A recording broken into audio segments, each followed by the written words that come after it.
I was able to be in the one top percent in benching. If you take a look at this video, I was able to hit a 200 kg or a 440 bench press. So, mind you, I was never able to do this just like that. It takes time, and it took me a whole lot of time way back to when I even almost died with 25 pounds on each side of the bench press. And so basically what happened was I was in uni and I just started out in the gym, and I had a pretty big gap in between my classes. So fresh in the morning, early morning, no one's around. So I go to the gym and I decided to start with my bench. And so the 10 pounds on each side felt good, but then I was like, you know what, let's go up a bit more. So I go up, put 25 pounds on each side of the bar. I do 1 rep, it's good. 2 rep, it's good. 3 reps, we're chilling, we're good.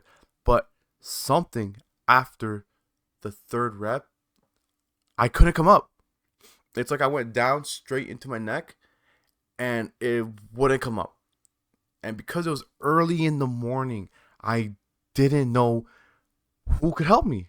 So I'm swinging my feet around, I'm looking around, I'm looking left and right, and there's this one person who's close by to me, but they're listening to music and they weren't even acknowledging me. And I was like, no, this is it. This is it. This is how we're gonna go out. But luckily, an employee that was working saw me and helped me lift the bar off my neck. So yeah, whole point of the story is this 200 kg bench, this 440 bench didn't come just like that. It didn't come overnight. It didn't come after a year or two. It took a lot of time, hard work, and dedication. Because at first, my goal was just to hit a 315 and call it quits after that. But of course, when you hit something, you want more of it and you want to achieve more and more. And that's what happened with me. So, of course, we're going to hit more as well. So, yeah, that's my story. So, basically, you might be wondering, how can I even hit a 225, a 315, a 405 bench? Let me tell you just 3 quick tips that you can do to start getting better at the bench and hit crazy numbers like me. So, the first one is going to be simple. Be consistent.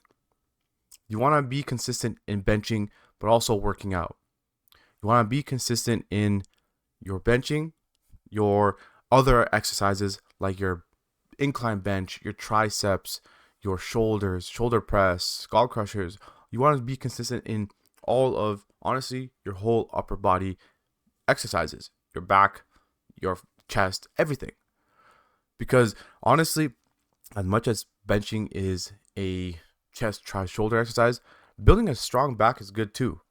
And even legs, because you use your legs when you bench, if you didn't know that. So you want to be consistent on that part, but you also want to be consistent on eating a lot of food. You want to be good on your diet, high protein, high carbs, especially if you're going to go heavy on your bench, healthy fats. So you want to make sure that all of those are consistent, because you can just bench only and get a little bit of progress, but there's going to be that point where you got to do more to get more. Same thing. If you're benching, but you're lifting good, but you're not eating good, you're eating like shit, or you're barely eating, you are not going to improve in the gym. So be consistent in all of that. And of course, the days when you don't want to go to the gym, just fucking show up. Just go. It's better to go, have a shit workout, feel like shit, than to not go at all. So that would be the first quick tip. The second quick tip would be, I might as well just do it then. Practice form and technique. If you are more on the lighter side of bench, doing this now and first before you get stronger will help you long term, because you're going to be starting with the foundations of the bench. You want to learn the form, you want to learn the techniques, you want to learn the hand placement, how far you should go, how close you should go. You want to know how to bring the bar down to your chest and back up, how to dig your back into the bench, how to engage your leg drive. All of those things, by the way, if you want to know how to do that, I have it on my YouTube channel. So just look at how to bench. So I have all those in-depth tutorials on how to do those things. But practicing the Foreman technique will help you, especially if you're starting out light, because then in the future, when you start to hit 3 reps for heavy weight, or 2 reps, or 1 rep max, those things that you were practicing before, they're just going to be second nature. It's going to be muscle memory. You don't have to think about it. You just go, do it, and boom, you hit your PRs. So make sure you're practicing the Foreman technique when you are benching, especially if you're starting out, because it will help you in the long run. And the last thing is going to be progressive overload. In my opinion, I believe that there is straight up ego lifting, but there's also being a pussy and a bitch in the gym. I want you to be like in the middle. So when you are progressive overloading, it can mean many things. When I was around the 275 bench, I had a friend, and we used to work out together all the time. And so one time I was working out, and he was trying to push himself. He was pushing himself. And so when it was my set, when it was my turn to go, he was like, "Yo, bro, what are you doing?" I'm like, "What? Like, I'm pretty good with this weight. I can do a decent amount of reps. Like, look, I'm gonna stick with this." He's like, "Dude, why are you being a bitch, bro? Go out. What the fuck are you doing?" I'm like, "Dude, I don't know if I can." And he's like, "Nah, you're gonna do it, man. I don't care." So he grabbed heavier weights, gave it to me, and he made it do it. I think we were doing the incline dumbbell. So I was doing around 60s, 70s, and he gave me like the 80s. And he's like, "Yo, do this." He's like, "You're making the 60s and 70s look so easy, and you're ripping that shit out like it's nothing. Let me give you a heavier weight. Do like 5 reps, 6 reps." And I did it. Thinking I couldn't, but I did.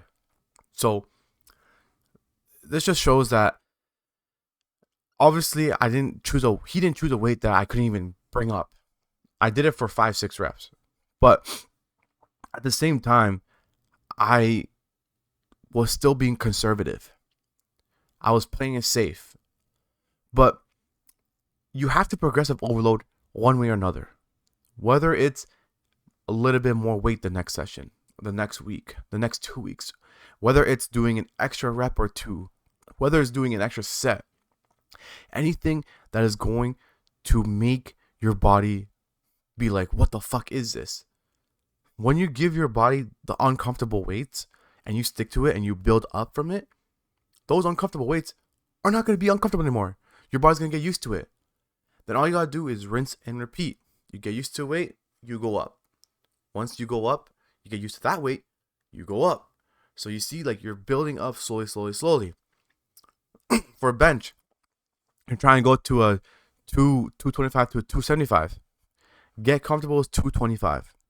Then eventually go up to like 245, 250. Get comfortable with that. Then 260. And then eventually, if you really want to, you can attempt doing 1 rep for 275. Because let's say if you did 275 and you failed it, at least you know how 225 feels on your arms now. You know how it feels when it's above you. So then in the future, obviously you don't want to be stupid and do it the next day or so, but in the future, when you do 275 again, it's not going to be new. You felt this way before. You knew how it felt before. So now you're going to be coming in, but knowing how it feels like. So the whole point is you want to go up, you want to push yourself, but not to the point where you're going to be ego lifting and you can hurt yourself. Also, by the way, when you are benching, make sure you have a spotter, because you don't want to end up like me and almost fucking dying with 25 pounds on each side. Like, that's so embarrassing to say. Like, I'd rather, no. Anyway, but yeah, you don't want to stick with your 3 sets, 12 reps every time you bench. You want to push it a little bit. Same thing with the other things too. Like I said, the incline. Push yourself with some numbers on the incline. Push yourself on skull crushers. Push yourself on like your shoulder press, your lateral raises. You want to push yourself. The whole point is just progressing and getting better. Not regressing or staying in the same place, because you're not going to grow. So there you go, guys. That is my quick 3 tips on how I was able to become I don't even know if it's 1%. It could be like 0.00 something 1%. But there you go, guys. Hope this helps. Other than that, if you want more tips, more detail about either strength training or powerlifting, join my school community. It's all about powerlifting and strength training. So no pressure. If you want to join up. But other than that, guys, till next time, peace.